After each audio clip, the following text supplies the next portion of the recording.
త్రిపుర రహస్య జ్ఞానఖండసారము బాలప్రియ వ్యాఖ్యాన సహితము.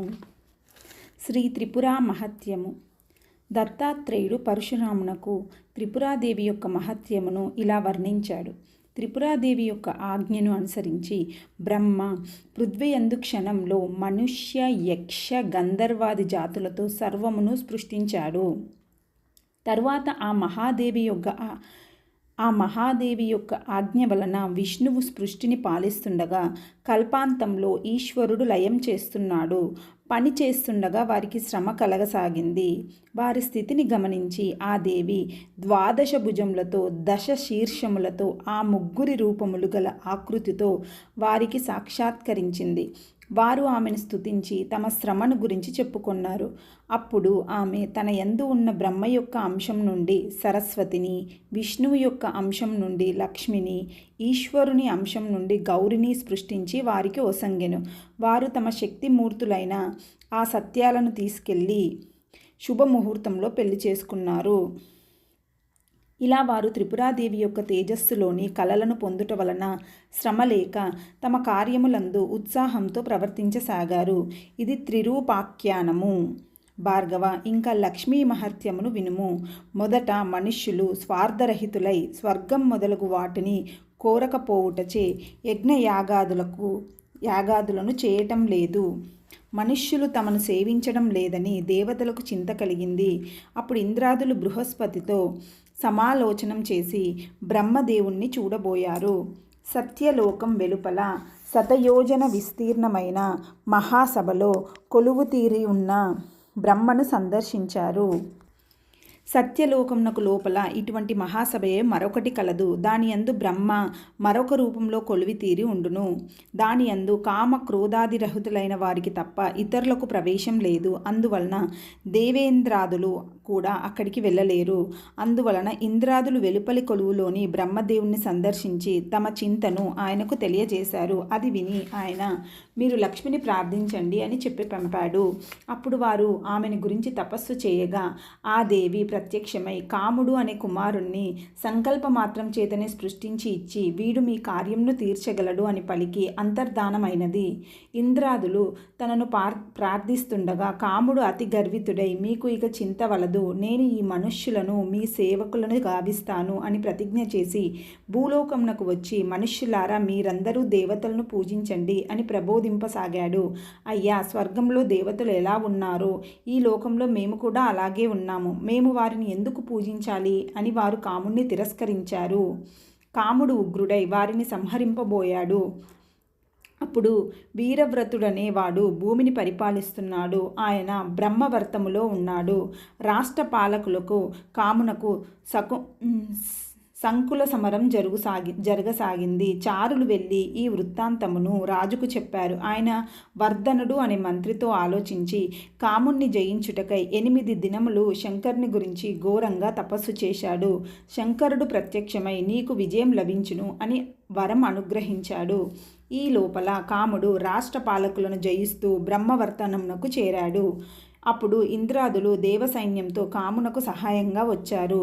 సుద్రూతి, రణధీరుడు మొదలగు వీరవ్రతుని యొక్క సేనాపతులు ఘోర యుద్ధం చేసి ఇంద్రాదులను బంధించారు. అప్పుడు కాముడు విజృంభించి రాజ సైన్యములను ధ్వంసం చేయసాగాడు. అప్పుడు రణధీరుడు కాముణ్ణి ఎదుర్కొని గదాయుద్ధంలో మూర్ఛనొందించెను. కాముడు మూర్ఛ నుండి తేరుకునేసరికి వీరవ్రతుడు యుద్ధరంగంలో ప్రవేశించాడు. కామునకు వీరవ్రతునకు 3 అహోరాత్రములు ఘోర యుద్ధం జరిగింది. 4వ రోజు వీరవ్రతుడు శంకరుని స్మరించి ఆయనకు ప్రసాదించిన శూలాత్మకమైన అస్త్రమును ప్రయోగించాడు. కాముడు విగత ప్రాణుడై పడిపోయాడు. లక్ష్మీదేవి యొక్క దూతలు వచ్చి అతని శరీరమును ఆమె వద్దకు తీసుకువెళ్లారు. వీరవ్రతుడు విజయోత్సవములను జరుపుతుండగా అతని గురువు విద్యాపతి దేవతలను బంధించుట యుక్తం కాదని చెప్పాడు. వెంటనే సుద్రూతి అనే మంత్రి దేవతలను బంధ విముక్తులను గావించి తీసుకొని వచ్చాడు. వీరవ్రతుడు వారందరినీ పూజించి క్షమించమని ప్రార్థించాడు. లక్ష్మీదేవి త్రిపురాదేవి యొక్క ప్రసాదంతో అమృతమును పొంది కాముణ్ణి బ్రతికించింది. ఓటమిని గురించి కాముడు వ్యధనొందుచుండగా లక్ష్మీదేవి నీవు కేవలం మనుష్యుని శక్తి చేత ఓడింపబడలేదు, శంకరుని శక్తియే ఇందుకు కారణం అని ఓదార్చింది. దానితో అతడు శాంతింపగా, అలా అయితే శంకరుడు కూడా నాకు శత్రువే, వానిని జయించి ఉపాయంను చెప్పుము అని పట్టుపట్టాడు. అప్పుడు అక్కడికి వచ్చిన గౌరి వాని మొండితనమునకు కోపించి నీవు శంకరునిచే దగ్ధమవుదువు అని శపించింది. లక్ష్మి అందుకు కోపించి నీవు కూడా ఇలాగే భర్తృనిందను విని తప్పించి దగ్ధురాలు అవుతావు అని గౌరిని శపించింది. అలా అయితే నీవు పతి వియోగమును సవతుల వలన క్లేశములను పొందుము అని గౌరి మరల లక్ష్మిని శపించింది. అప్పుడు వారిద్దరికీ ఘోర సంగ్రామం జరిగింది. లక్ష్మి యొక్క శరము చేత గౌరి మూర్ఛిల్లెను. బ్రహ్మ వచ్చి లక్ష్మిని ప్రార్థించి శాంతింపచేశాడు. గౌరి మూర్ఛ నుండి తేరుకొని శాంతించింది. ఆ శాప ఫలితంగానే గౌరీదేవి దక్షుని పుత్రికగా జన్మించి అతడు గావించిన యజ్ఞములో భర్తృనిందను సహించలేక యోగాగ్నిచే దగ్ధురాలైనది. వీరవ్రతుడు పాలించినంతకాలం దేవతలు అతనితో సఖ్యమును పాటించారు. అతని అనంతరం మరలా ఇంద్రాదులు బ్రహ్మ వద్దకు వెళ్ళి తమ కోరికను విన్నవించారు. అప్పుడు ఆయన వర్షం యొక్క ఆధిపత్యంను ఇంద్రునికి వసంగి మానవులు ఎక్కడ యజ్ఞములు చేస్తారో అక్కడ వర్షంను కురిపించుము, వర్షం కొరకు మానవులు నిన్ను యజ్ఞముల యందు పూజిస్తారు అని పలికాడు. అప్పటి నుండి మానవులు యజ్ఞములు చేసి దేవతలను పూజించసాగారు. కాముడు తల్లి యొక్క ఉపదేశంను అనుసరించి త్రిపురాదేవిని ఉపాసించి అమోఘములైన ధనుర్బాణములను పొంది శంకరుణ్ణి జయించుటకై తగిన సమయం కొరకు వేచియున్నాడు. దక్ష యజ్ఞంలో భస్మమైన గౌరి హిమవంతునకు పుత్రికై శంకరుని వివాహం చేసుకుంది. శంకరుడు గాఢమైన తపస్సమాధిలో నిమగ్నుడై ఉన్నాడు. ఆ సమయంలో తారకుడు శూరాపద్ముడు అనే రాక్షసులు గొప్ప తపస్సు చేసి దాని యొక్క ప్రభావం చేత ఇంద్రపదమును ఆక్రమించారు. ఇంద్రుడు బ్రహ్మను శరణుజొచ్చాడు.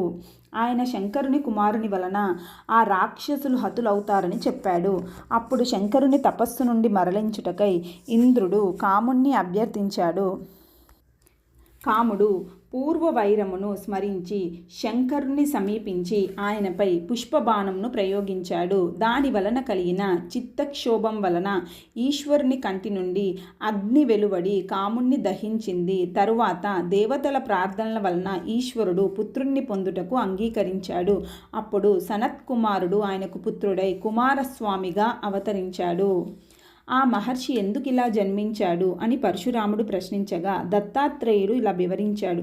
వృషభ పర్వతంలో తపస్సు చేస్తున్న సనత్కుమారుడు అక్కడికి వచ్చిన బ్రహ్మదేవునితో ఇలా అన్నాడు. తండ్రి, నాకు ఒక స్వప్నం వచ్చింది. అందులో నేను దానవులను సంహరించినట్లుగా చూశాను. దీనికి కారణమేమిటి? అప్పుడు బ్రహ్మ ఇలా చెప్పాడు. వత్స, నీవు పూర్వజన్మలో బ్రాహ్మణుడవు. అప్పుడు దేవదానవుల యుద్ధంను గురించి వింటూ స్వయంగా నీవే దానవులను సంహరించాలని భావిస్తూ అగ్నిని ఆరాధిస్తూ దేహంను త్యజించావు. ఆ ఉపాసన యొక్క పుణ్యం వలన ఇప్పుడు నాకు పుత్రుడువు అయ్యావు. ఆ భావన యొక్క బలం వలన ఇప్పుడు నీకు స్వప్నం వచ్చింది. నీవు స్వేచ్ఛగా మరొక జన్మను పొంది ఆ భావన యొక్క సిద్ధిని పొందగలవు అని చెప్పి ఆయన వెళ్ళిపోయాడు. తర్వాత ఒకనాడు పార్వతీ పరమేశ్వరులు సనత్కుమారుని వద్దకు వచ్చారు. ఆ మహర్షి సమాధిలో ఆనందమగ్నుడై ఉండి వారిని గమనించలేదు. పరమేశ్వరుడు ఆ మునిని ఆక్షేపించాడు. ఆయన సమాధిని వీడి ఆక్షేపములను విని శాంతముతో ఇలా అన్నాడు. మీరు నా యందు ఇష్టం వచ్చినట్టుగా శాపం కురిపించినా మంచిదే, వరములను కురిపించినా మంచిదే. ఆయన యొక్క స్థైర్యమును మెచ్చి ఈశ్వరుడు వరమును కోరుకోమన్నాడు. మీరే నా వలన వరమును కోరుకోండి అని మహర్షి అన్నాడు. అలా అయితే నీవు నాకు పుత్రునిగా జన్మించుము అని ఈశ్వరుడు కోరాడు. అయ్యా, నీవు మాత్రమే కోరావు, పార్వతి కోరలేదు. కావున నీకు మాత్రమే పుత్రుడను అవుతాను అని మహర్షి అన్నాడు. అప్పుడు పార్వతి, అయ్యా, నాకు పుత్రుడవు కమ్ము అని ప్రార్థించింది. అమ్మ, గర్భం నుంచి జన్మించుటకు నాకు ఇష్టం లేదు. పూర్వం వృత్తాసురునకు భయపడి ఈయన అదృశ్యుడు అయినప్పుడు నీవు భర్త వియోగ దుఃఖం వలన గంగా తీరంలో శరీరంను త్యజించావు. ఆ దేహావయముల నుండి అక్కడ రెల్లు పొదలు ప్రబలెను. కావున నేను అక్కడ జన్మించి నీ దేహం నుండి పుట్టినట్లుగానే నీకు కుమారుడను అవుతాను అని మహర్షి ఆమెను ఓదార్చాడు. అలాగే ఆయన తర్వాత ఈశ్వరుని వీర్యం వలన శరవణమునందు కుమారస్వామిగా జన్మించి తారకాసురుడు మొదలగు రాక్షసులను సంహరించాడు. భార్గవ, ఇంకా భారతీదేవి యొక్క మహత్యమును వినుము. ఒకప్పుడు బ్రహ్మసభలో మహర్షులు భారతిని స్తుతిస్తున్నారు. బ్రహ్మ దానిని మెచ్చుకోకుండా ఆమెను పరిహసించాడు. ఆమె కూడా ఆయనను ఆక్షేపించింది.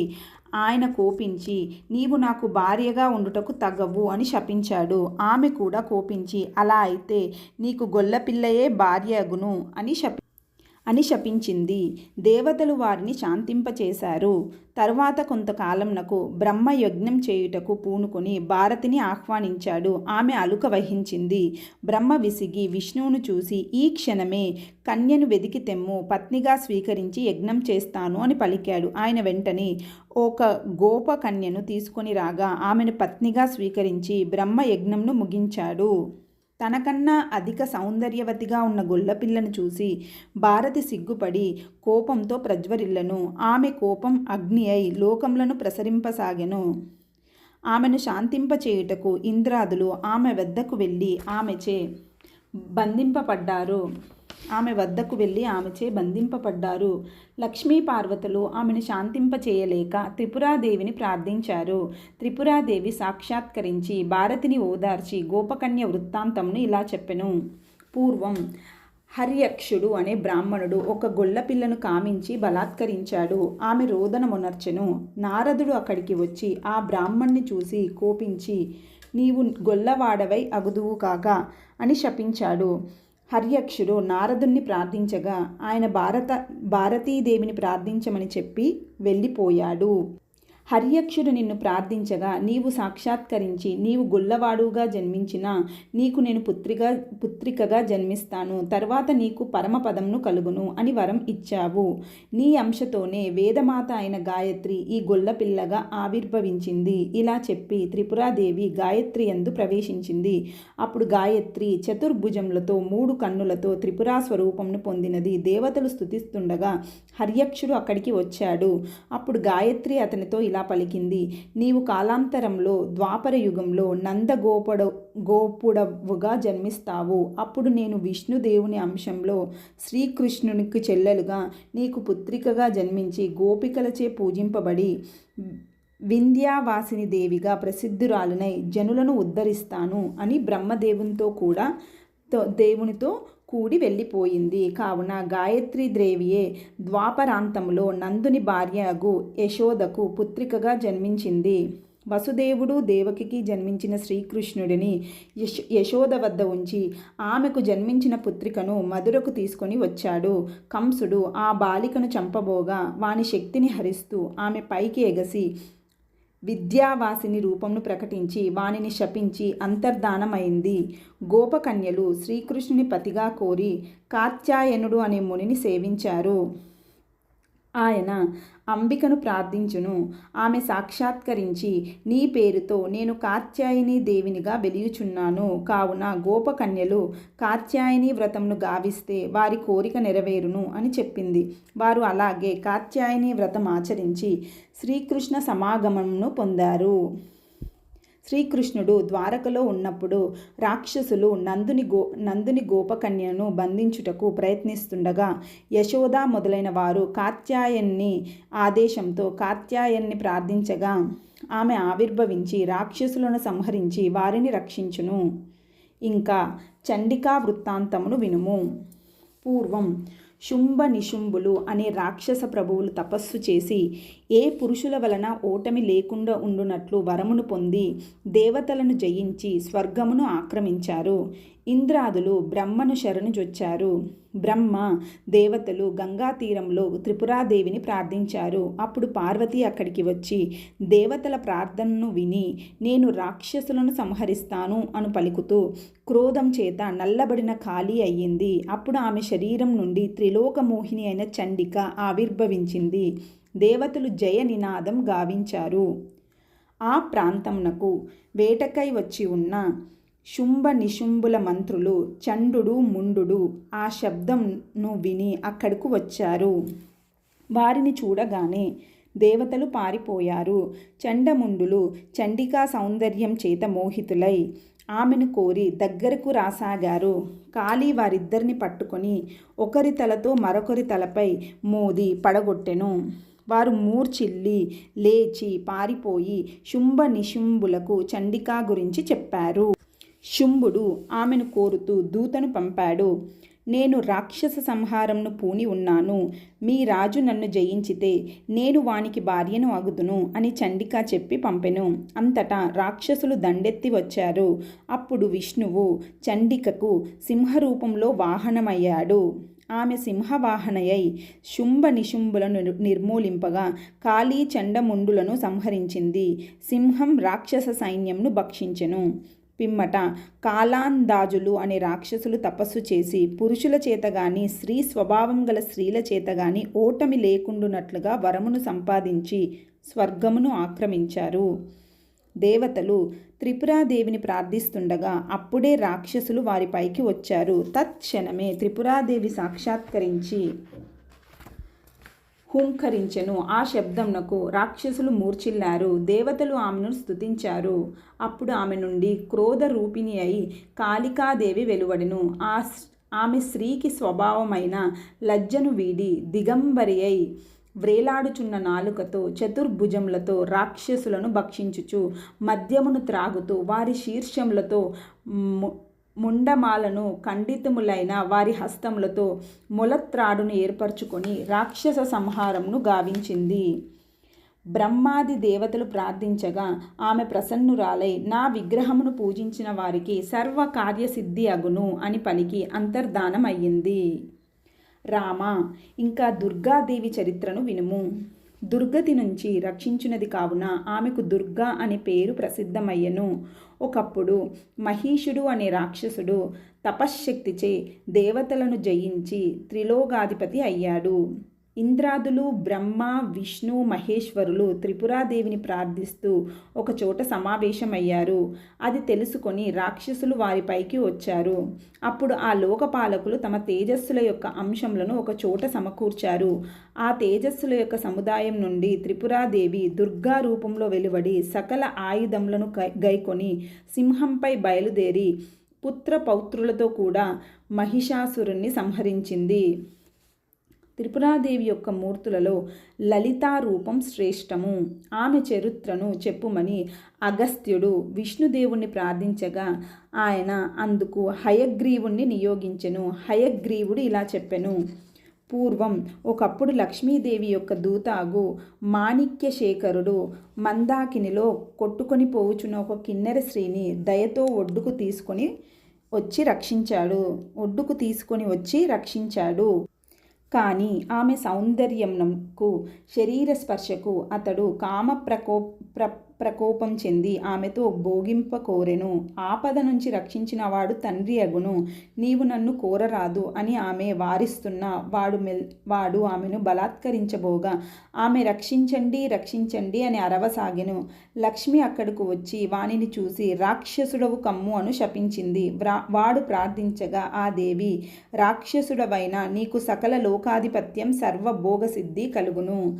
చివరకు త్రిపురాదేవి వలన మరణంను శాపముక్తిని పొందుతావు అని చెప్పింది. శివుడు కాముణ్ణి నేత్రాగ్నిచే దహించిన తర్వాత గణేశ్వరుడు క్రీడ కొరకు ఆ భస్మమునంతా ముద్దగా చేసి బొమ్మను తయారు చేశాడు. పార్వతి ప్రార్థించగా శివుడు ఆ బొమ్మకు ప్రాణం ప్రసాదించాడు. మాణిక్యశేఖరుడు ఆ బొమ్మ నుండి శిశువుగా ఆవిర్భవించాడు.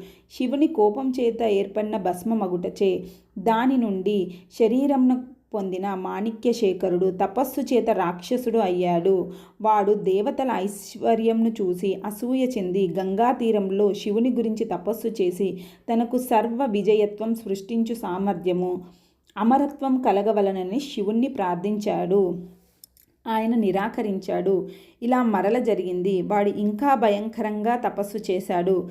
శివుడు సాక్షాత్కరించి మాతృగర్భం నుండి జన్మించు వారి వలన గాని ప్రసిద్ధములైన అస్త్రశస్త్రముల వలన గాని నీకు మరణం లేదు అని వరమిచ్చి వెళ్ళిపోయాడు. వాడు పాతాళమునకు అధిపతి అయి అక్కడి రాక్షసులు ప్రోత్సహించగా స్వర్గమును జయింపబోయెను.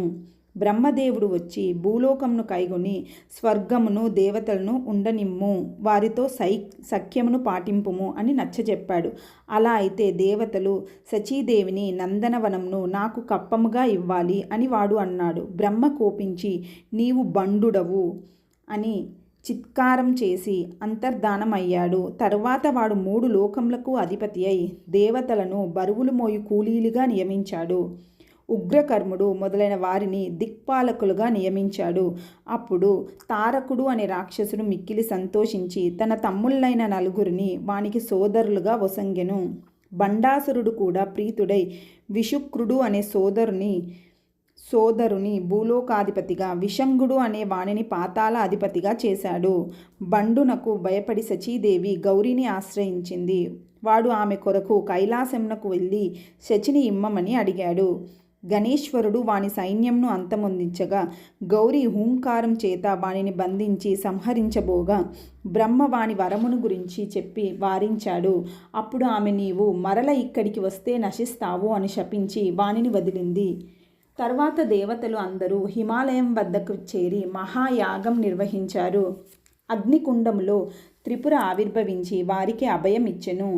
ఆమెయే లలిత. ఇది తెలుసుకొని శుక్రుడు దేవతలతో సఖ్యం చేసుకోమని బండునకు బోధించాడు. కానీ వాడు గురువును ఆక్షేపించి దేవతలపై దాడి చేశాడు. అప్పుడు త్రిపుర జ్వాలామాలిని అనే శక్తిని పంపింది. ఆ శక్తి దేవతలను చుట్టూ ప్రాకారంగా అగ్నిజ్వాల రూపంలో నిలిచింది. ఆ జ్వాలను చూసి దేవతలు ఆ అగ్నిలో పడి భస్మమయ్యారని తలుస్తూ బండాసురుడు మరలిపోయెను. తర్వాత నారదుడు ఒకసారి తన వద్దకు రాగా బండు ఆ జ్వాలావళిని గురించి ప్రశ్నించాడు. నారదుడు లలితాదేవి యొక్క ఉత్పత్తిని చెప్పి దేవతలు జ్వాలామాలినిచే సురక్షితులై ఉన్నారని చెప్పాడు. తర్వాత లలితాదేవి కామేశ్వరుణ్ణి భర్తగా పొంది మంత్రిని, దండిని మొదలగు శక్తులను సృజించి పరివారమును ఏర్పరచుకొని యుద్ధ సన్నాందురాలై బయలుదేరింది. బండాసురుడు కూడా మహాసైన్యంతో బయలుదేరి వచ్చాడు.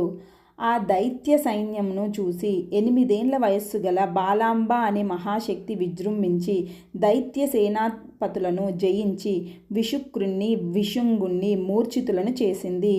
వారు మూర్ఛ నుండి తేరుకొని ఘోర యుద్ధమును చేశారు. కామేశ్వరి అనే శక్తి విష్ణుమాయ అనే అస్త్రం చేత విషంగాసురుణ్ణి బంధించి లలిత వద్దకు తెచ్చింది. ఆమె వానిని విడిపించింది. వాడు బంధముక్తుడై దుఃఖిస్తూ విశుక్రుని వద్దకు వెళ్ళాడు. విశుక్రుడు వాడిని ఓదార్చి దేవతలను జయించుటకు భార్గవుడు ఒసంగిన యంత్రంను ప్రయోగించుటకు నిశ్చయించాడు.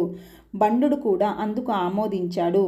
విశుక్రుడు శుచి అయి శీలాపట్టమునందు ఆసురిమూర్తిని చిత్రించి మాంసాదులతో పూజించి తాను నగ్నుడై తన చుట్టూ యువతులు దిగంబరులై పరివేష్టించి ఉండగా మంత్రాదులతో దానిని శక్తివంతం చేసి విషంగునకు ఇచ్చాడు. విషంగుడు ఆ యంత్రంను కైగొని శక్తి సైన్యం వద్దకు వెళ్ళి చుట్టూ ఉన్న జ్వాలలను చూసి ఆకాశమునకు ఎగేసి లోపలికి విసిరాడు.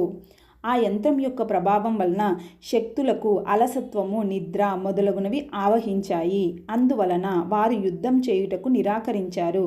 దండిని, మంత్రిని లలిత వద్దకు వెళ్ళి పరిస్థితిని విన్నవించారు.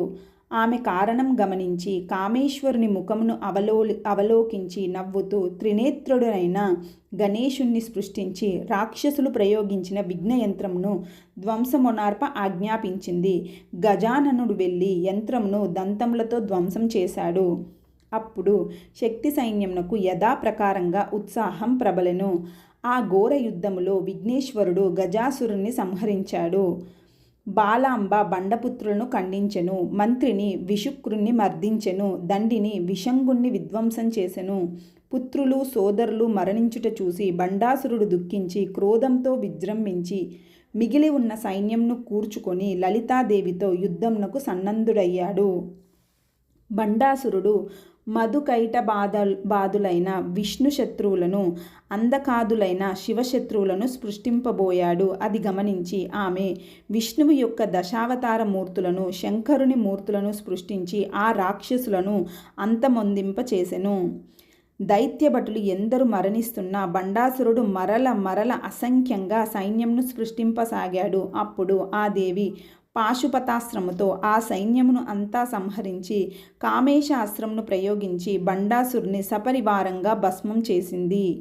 అప్పుడు బ్రహ్మాది దేవతలు ఆ మహాదేవికి ప్రణమిల్లి స్తుతించారు. మేరు పర్వతం యొక్క శిఖరంలో విశ్వకర్మ శ్రీపురమును నిర్మించాడు. అక్కడికి రావాల్సిందని దేవతలు ఆమెను ప్రార్థించారు. అందరూ జయ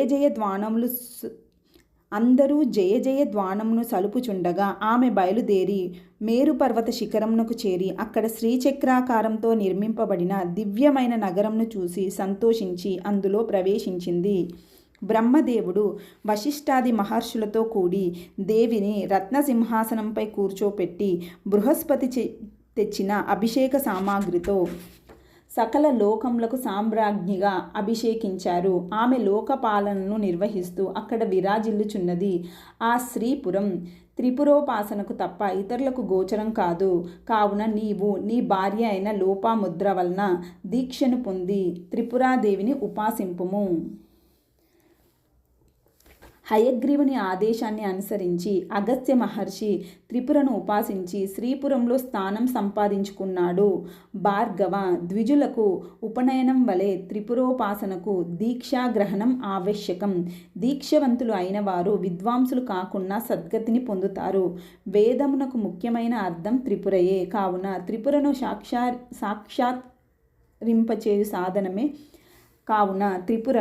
సాక్షారింపచేయు సాధనమే వేదము. పరమేశ్వరుడు లోకులను ఉద్ధరించుటకై వేదముల నుండి పురాణములను, ఆగమములను ప్రవర్తింపచేశాడు. మహర్షులు ఆగమములను మందించి తంత్రశాస్త్రమును వెలయించారు. వేదములలో, ఆగమములలో సిద్ధమై ఉన్న మంత్ర యంత్ర పూజ విధానాత్మకమైన భాగమే తంత్రశాస్త్రంగా ప్రసిద్ధమైంది. ఆ శాస్త్రం చేత ఉపాసింపదగినదే త్రిపురయే. ఆమెయే హ్రీం బాలప్రియ. దేవతల వృత్తాంతంను పరిశీలిస్తే మానవుల వలె దేవతలు కూడా జీవులే అని స్పష్టమగుచున్నది. మానవులకు వలె వారికి కామక్రోధములు, ఈర్ష్యక్రోధాదులు, ఈర్ష్యద్వేషములు కలవు. మానవుల వలె వారికి కామక్రోధాదులు, ఈర్ష్యాద్వేషములు కలవు. కావుననే ఇంద్రాదులకు సత్యలోకం లోపలికి కొలువులోకి ప్రవేశించుటకు అర్హత లేకపోయింది. అంతేకాదు వీరవ్రతుని చరిత్రను బట్టి మానవులు కూడా కాముని నిగ్రహిస్తే దేవతలను కూడా మించిపోగలరని వ్యక్తమగుచున్నది. ఇంద్రుని జయించి త్రిలోకాధిపత్యాన్ని సంపాదించిన కామక్రోధములను జయించినంత వరకు పరమసుఖం కలుగదు అని రాక్షసుల వృత్తాంతం వలన గ్రహించవచ్చు.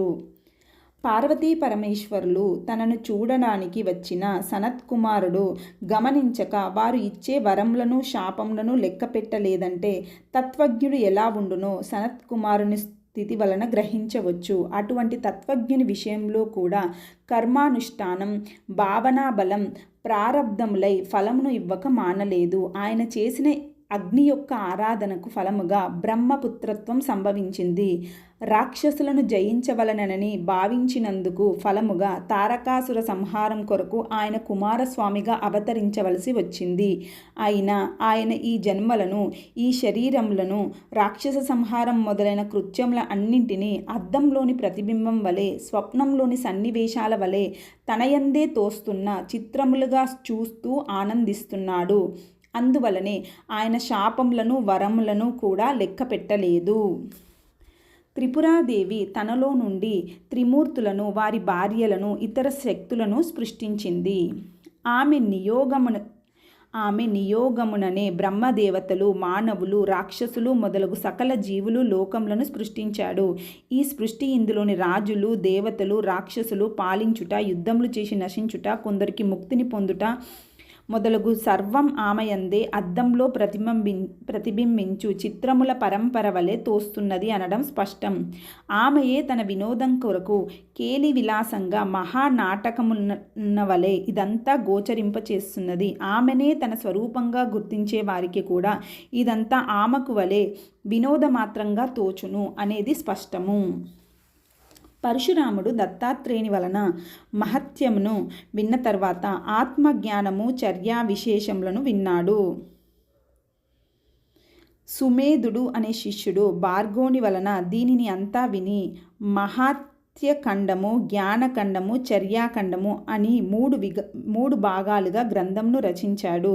బ్రహ్మదేవుని ఆదేశం వలన నారద మహర్షి సుమేధుని వద్దకు వచ్చి ఆ గ్రంథమును వినిపించమన్నాడు. సుమేధునకు హరితాయనుడు అనే పేరు కలదు. హరితాయనుడు నారదునకు గ్రంథం వినిపించాడు.